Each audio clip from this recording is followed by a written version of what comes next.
Good morning to all.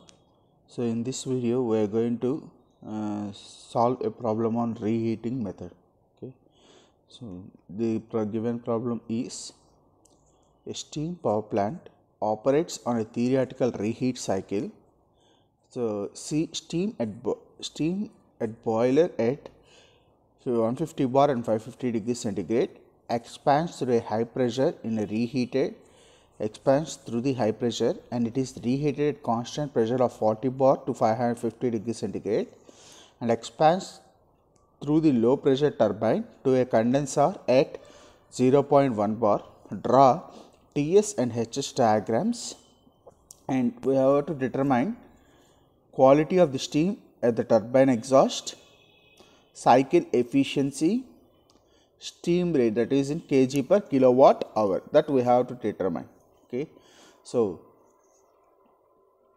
this is the TS diagram and so we are trying to solve the solution. So this is the TS diagram, HS diagram for the given problem. Okay. So in the given problem he has stated that initially the steam enters into the high pressure turbine at 150 bar and 550 degrees centigrade. Okay. So and it is expanded in the high pressure bar to a turbine to a pressure of 40 bar. From 40 bar it is again reheated to a temperature of 550 degrees centigrade. Okay. So at constant pressure condition it is again reheated at 550 degrees centigrade. Okay. So now the condition at point 1 is 150 bar 550 degrees centigrade, condition of point 2 is 40 bar, condition at point 3 is 40 bar 550 degrees centigrade and it is expanded in the low pressure turbine to a pressure of given as 0.1 bar. Okay. So the condition at point 4 is 0.1 bar. Okay. So corresponding to the TS diagram we have represented the HS diagram. Okay. So see in the HS diagram point 1 is 150 bar and 550 degrees centigrade and point 2 is 40 bar and point 3 is 40 bar and 550 degrees centigrade and point 4 is 0.1 bar. Okay. So the values that we have obtained from the Moeller diagram. What is Moeller diagram? The Moeller diagram is nothing but the HS diagram. HS diagram is known as Moeller diagram. Okay. So how to represent the points in the Moeller diagram means, so where as I said the Moeller diagram consists of different lines. The x-axis represents entropy and y-axis represents enthalpy and we are having pressure lines, dryness fraction lines and temperature lines. Okay.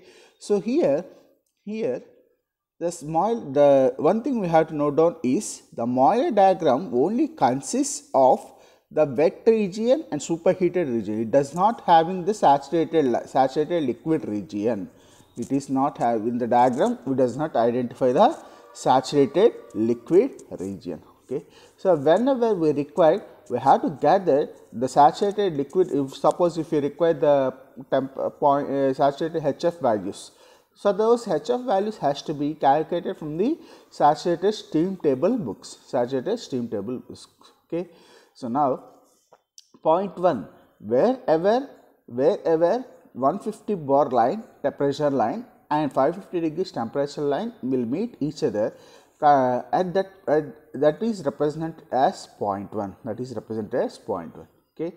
So in the turbine since the entropy is constant, we used to draw a vertical line from point 1 until it touches the pressure of 40 bar. Okay. So wherever it touches the pressure of 40 bar line, at that point we are representing it as point 2. Okay. So now is that in point 2 from point 2 the steam is reheated to 550 degrees centigrade under constant pressure condition. Okay. Therefore we have to construct we have to draw the line on the constant on the 140 bar pressure line until it touches the point of 550 degrees centigrade. Okay. Wherever it touches the temperature of 550 degrees centigrade, that point is represented as point 3. Okay. So after reheating it is passed to the low pressure heater. So in the low pressure heater it is again isentropic expansion will be takes place. We used to draw a vertical line from point 3 until it touches the pressure of 0.1 bar. Wherever it touches the pressure of 0.1 bar, that point is represented as 0.4. Okay. So now by constructing horizontal lines from point 1, point 2, point 3 and point 4, we can determine the enthalpies of H1, H2, H3 and H4 values that we can obtain. Okay. So this is the way to construct the TS diagram and the HS diagram. So the values which are identified from the modular chart are H1 is 3450 kilojoule per kg and H2 is obtained as 3050 kilojoule per kg, H3 is 3560 kilojoule per kg and H4 is 2300 kilojoule per kg. These are the values which are identified from the Mollier diagram. Okay. So HF4, okay. So HF4 means the quality of the steam at okay. So that means at 0.5, okay. So the temperature, the condenser pressure is 0.1 bar, okay. So now at 0.1 bar, we are considering the HF value. As I said, that we have to take the HF values from the saturated steam table books, okay. From steam table book, HF value is obtained as 191.8 kilojoule per kg, 191.8 kilojoule per kg, okay. Now quality of the steam at the turbine exhaust, what is the quality of the steam, okay. So that is dryness fraction value. From the dryness fraction value is obtained as 0.88 from the Mollier diagram, okay. So Mollier diagram itself, we can determine the dryness fraction points values also, okay. That means we are having a 0.4 on the Mollier diagram. Wherever the dryness fraction lines lies in the region of 0.4, that is represented as a dryness fraction, okay. So now efficiency of the cycle is amount of work done in the turbine divided by amount of heat supplied, okay. So what is amount of work done in the turbine? So in the first high pressure turbine, it is expanded from 0.1 to 2, and in the low pressure turbine, it is expanded from 0.3 to 4, okay. Therefore just we know that the work done is nothing but the difference, the amount of enthalpy drop, or work done or amount of heat supplied or heat rejected is nothing but the difference between the enthalpy drops, okay. So therefore we are considered as H1 minus H2 plus H3 minus H4 as work done in the turbine, okay. Similarly, amount of heat supplied. So see here, we are supplying heat in the boiler and we are supplying heat in the reheater. The heat supplied in the boiler is nothing but H1 minus HF4 plus H3 minus H2. H3 minus H2 is the heat supplied in reheater. H1 minus HF4 is the heat supplied in the boiler. Okay. Now if you substitute the values, with the efficiency is obtained as 44.05%. 44.05%. Okay. So that is the efficiency. That is the method to determine the quality of the steam, efficiency of the cycle. Okay. Now steam production rate. So steam production rate is determined by using the formula 3600 divided by net work done. Okay. So here the 3600, the net work done is H1 minus H2 plus H3 minus H4, that is the work done by the turbine. So here we are neglecting the pump work. Pump work is neglected. Okay. Now the value is obtained as 2.17 kilojoule per kilowatt hour, 2.17 kg per kilowatt hour. That is the steam production rate. Okay. Now we are going to solve another problem on the reheating method. Okay. So the problem is given as here. A turbine is supplied with steam at pressure of 32 bar and temperature of 410 degrees centigrade. Okay. The steam is then expanded isentropically to a pressure of 0.08 bar. Find the dryness fraction at the end of expansion and thermal efficiency of the cycle. Thermal efficiency of the cycle. Okay. So this is the first case in the problem. So the first case in the problem, he has given that initially the steam is supplied to a turbine at pressure of 32 bar and 410 degrees centigrade, and it is expanded isentropically to the pressure of 0.8 bar, 0.08 bar. Okay. So in the second case, the problem it is given as if steam is reheated at 5.5 bar to a temperature of 395 degrees centigrade and then expanded isentropically to a pressure of 0.08 bar, what will the dryness fraction of the steam and thermal efficiency of the cycle? Okay. So in the first case, it has given that directly from 32 bar 410 degrees centigrade, it is expanded to a pressure of 0.08 bar. Okay.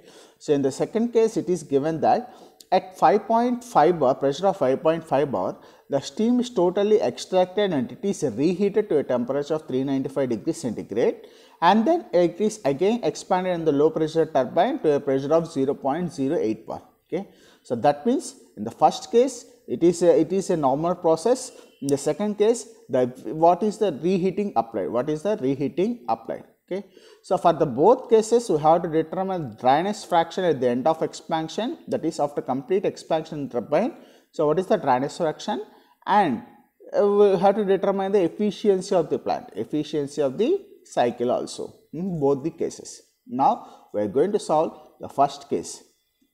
So in the first case, as I said, the initial temperature at which it enters into steam enters into a turbine is 32 bar and 410 degrees centigrade. Okay, and it is expanded to a pressure of 0.08 bar. It is expanded to a pressure of 0.808 bar isentropically. Okay, therefore, see from the Moeller diagram,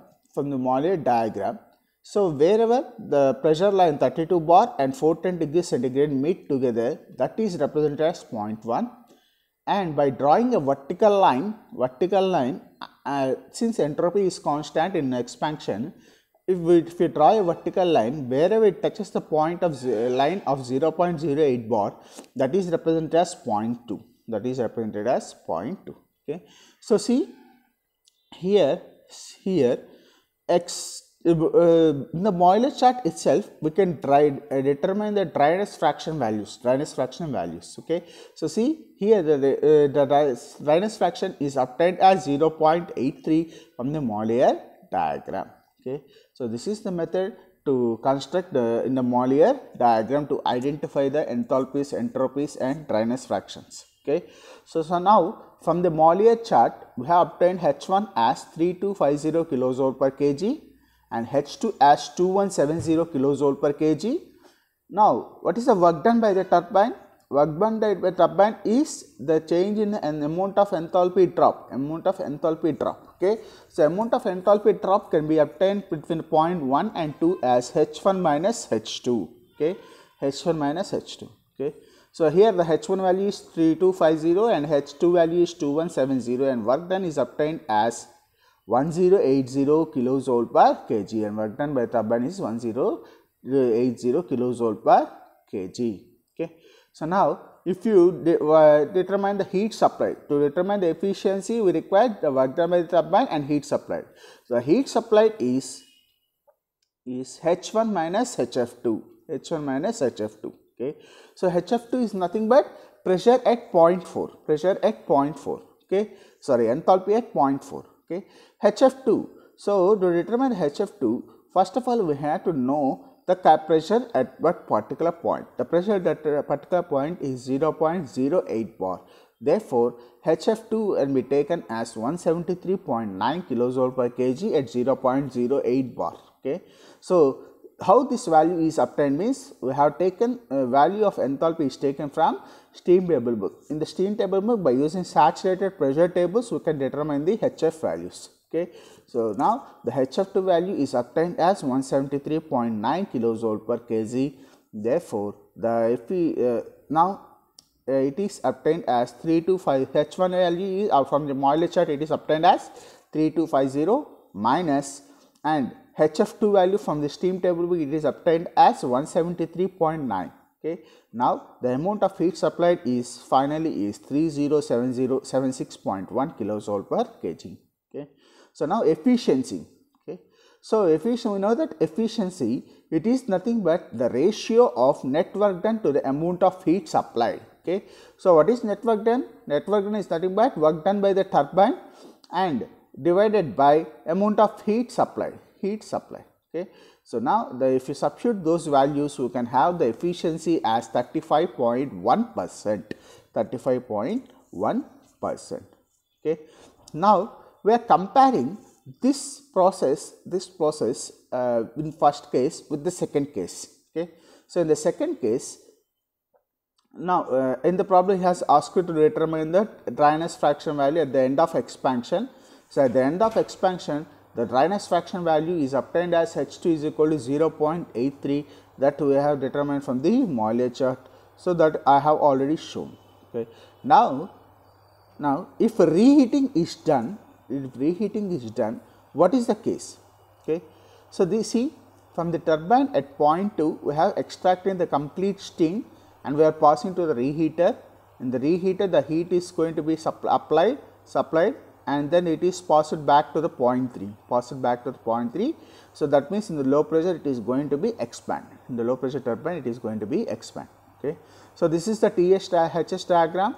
So see, in the HS diagram it is represent point 1. Initially steam is supplied at 32 bar and 410 degrees centigrade. So wherever the 32 bar line and 410 degrees centigrade meet each other, that point is represented as point 1. Okay. So from point 1, an isentropic expansion will takes place in the turbine, that means from point 1 to point 2, by constructing a vertical line, straight vertical line, wherever it touches the pressure of 5.5 bar, that is represented as point 2. Okay. So again, at 5.5 bar in constant pressure condition, it is reheated to a temperature of 395 degrees centigrade. Okay.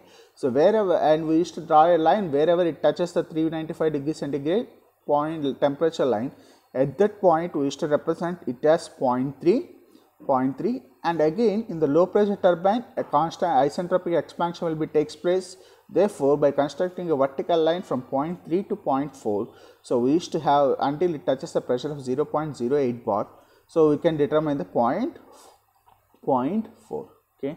So from the Moeller chart itself we can determine the dryness fraction also at point 4. So here from the diagram, from the Moeller chart, the dryness fraction at point 4 is obtained as 0.935. Okay. So this is the method to construct the HS diagram and to identify the enthalpies or entropies or dryness fraction values from the Moeller diagram. Okay. So from Moeller chart, the values obtained, H1 is obtained as 3250 kilojoule per kg, H2 is obtained as 2807 kilojoule per kg, H3 is 3263 kilojoule per kg, and H4 is 2426 kilojoule per kg. Okay. So now work done by the turbine. So previous case, the turbine expansion takes place between point 1 and 2. Okay. So here the expansion is happening in high pressure turbine and low pressure turbine, and high pressure turbine the work done is given as H1 minus H2. In the low pressure turbine the work done is given as H3 minus H4. Okay. So that is H1 value is 3250 minus 2807 plus 3263 minus 2426. Okay. So now the value is obtained as work done by the turbine is obtained as 1280 kilojoule per kg. Okay. So if you observe the work done by the turbine, work developed by the turbine in the previous case is 1080 kilojoule per kg. Okay. So here by using the reheating method, as I said, we are going to improve the amount of work done by the turbine. Okay. So here we can see that the work done in this, we are operating within the same pressurized conditions, but by using reheating the work is improved by the turbine. Work generated by the turbine is improved. Okay. Now heat supplied with reheating, that means by means of reheating, what is the quantity of heat supplied? Okay. In the reheating method, So the heat supply is done in two cases. One is boiler and one is in the reheater. Okay, in the boiler, the heat supplied is taken as H1 minus HF4. In the reheater, the heat supplied is taken as H3 minus H2. Okay, so that is we have determined the HF4 value. HF4 value is obtained as HF value at 0.08 bar, 0.08 bar, that is 173.9. Okay, that is substituting the enthalpy values, we have 3250 minus 173.9 plus 3263 plus minus 2807. Okay, so now the heat finally the heat supplied is obtained as 3532 kilojoule per kg. Okay, now thermal efficiency of with reheating. Okay, we know that efficiency of the cycle, it is the ratio of net work done to the amount of heat supplied. So here the net work done is work done by the turbine, that is H1 minus H2 plus H3 minus H4 divided by H1 minus HF4 plus H3 minus H2. Okay, now by substituting the work done and heat supplied, the efficiency is obtained as 36.2%. Okay, previously we have obtained it as 35 point something or 34 point something. So here we have obtained the value of 36.2%. Thus the efficiency of the plant can be, we can state that the efficiency of the plant can be improved by using reheating method. Okay, see, one of the disadvantages in the reheating method is, so the increase in the efficiency is not high when compared to the expenditure, done. Okay, so without reheating we have obtained 35%, with reheating we have obtained it as 36%. That is not much of increase in the reheating, the efficiency by means of this reheating system, Okay, so but if you alone reheating system can improve the efficiency when compared to the initial without reheating, it is not admirable or advisable for advisable increase in the efficiency, of the plant. Okay, so now the dryness fraction of the steam at the exhaust of the turbine. So dryness of the steam is exhaust turbine is 0.935. Okay, so previously, if you observe without reheating, the dryness fraction is obtained as 0.832. See here, the dryness fraction is obtained as 0.935. That is almost, it is in dry region. It is equal to the dry region. Okay, so that the wetness condition is also going to be increased. Increases in the reheating method at the exhaust of the expansion. Of the turbine. Okay, so this is the method to solve problems on reheating systems. Okay, so in the next video, thank you. So in the next video, we are going to discuss about combined cycle. So combined cycle is also known as binary vapor cycle, which is also one of the method to improve the efficiency of plant. Okay, thank you.